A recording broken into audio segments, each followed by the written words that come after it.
حضرت قاضی یوسف ناصری رحمۃ اللہ جن کا واقعہ بار بار سنتا ہوں میں اور سناتا رہا ہوں اپنے نسلوں میں کہ جب وہ یہاں آئے بادشاہ سکندر لودھی کے استاد و شیخ تھے حضرت قاضی یوسف ناصری. وہ کسی بات پر ناراض ہو کر بادشاہت میں تو دل لگتا نہیں تھا. سکندر لودھی نے ان کو بہت درخواست کر کے خوشامد کر کے دارالقضا کی نگرانی جو عدلیہ تھا ان کے بادشاہت کا اس کا نگراں اور سرپرست بنایا تھا کہ اگر عدلیہ صحیح ہوگی کسی ملک کی تو وہاں انصاف ہوگا, جب انصاف ہوگا تو اللہ کی رحمت آئے گی.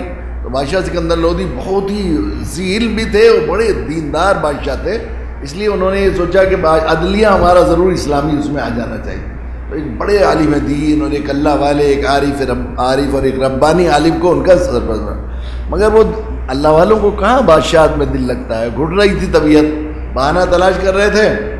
ایک روز جو ہے وہ بادشاہ کا یہ معمول تھا, فرشتہ نے لکھا ہے بادشاہ سکندر لودھی کے بارے میں, وہ ایسے علم نواز اور ایسے ذی علم اور علم ان کا اتنا مستحضر تھا کہ بڑے بڑے علماء ان کی مجلس میں آتے ہوئے جھجکتے تھے, شرماتے تھے کہ کوئی مسئلہ اگر کوئی ذی علم کا چڑھ گیا بادشاہ کو اس کی تفصیلات معلوم گئی, ہمیں نہیں معلوم ہوگی تو سبکی ہوگی.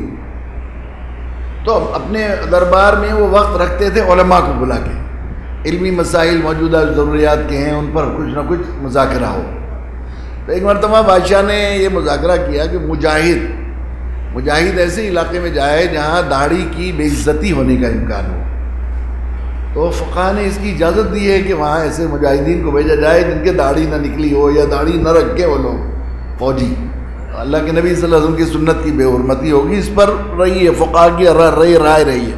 تو انہوں نے بعض فقہ نے کہا کہ نہیں اس کی اجازت نہیں ہے. تو اس کا کیا مسئلہ ہے, اس پر انہوں نے مسئلے کا اٹھایا بادشاہ سکندر لودھی بہت نوعمری میں بادشاہ بن گئے تھے, داڑھی ابھی آ ہی رہی تھی ان کے. تو قاضی صاحب کو خیال ہوا کہ بس بادشاہ کا مطلب داڑھی رکھنے سے جان بچانے کا مسئلہ تلاش کر رہے ہیں. اسی بات کو بہانہ بنا کر اپنے خدام کے ساتھ آ گئے تھے. یہاں ببول کا جنگل تھا ایک کھلا, جہاں مسجد ہے ہماری یہاں جنگل تھا ببول کا. تو وہاں دیکھا تو کہا کہ یہاں سے ہمیں علم کی خوشبو آ رہی ہے. پھر 2 رکعت نماز پڑھی, مصلی بچھایا کہ ببول کے پیڑ کے نیچے کانٹے دار درخت ہوتا نا کیکر, وہ تھے. تو دعا مانگی, اللہ جس طرح یوسف علیہ السلام کے لیے اپنے مصر جو شہر تھا مصر اس کو آباد کر دیا تھا, اللہ اس طرح اس جگہ کو میرے خاندان اور نسلوں کے لیے آباد کر دیا اور قیامت تک یہاں علم کے چشمے جاری فرما دیا. پھر اس وقت کے تمام چوٹی کے کئی علماء ان کے شاگرد تھے جو ان کے ساتھ تھے, ان سے کہا کتابیں نکالو, درس دینا شروع کر دیا.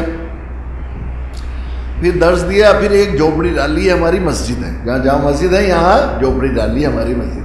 پھر اس کے بعد یہاں آبادی شروع ہوتی رہی, آباد ہوتی رہی یہاں پر. ویڈیو کے نیچے سبسکرائب کے بٹن پہ کلک کریں, بیل کے آئیکن پہ کلک کیجئے تاکہ ہر نئی ویڈیو کی نوٹیفیکیشن آپ کو مل جائے.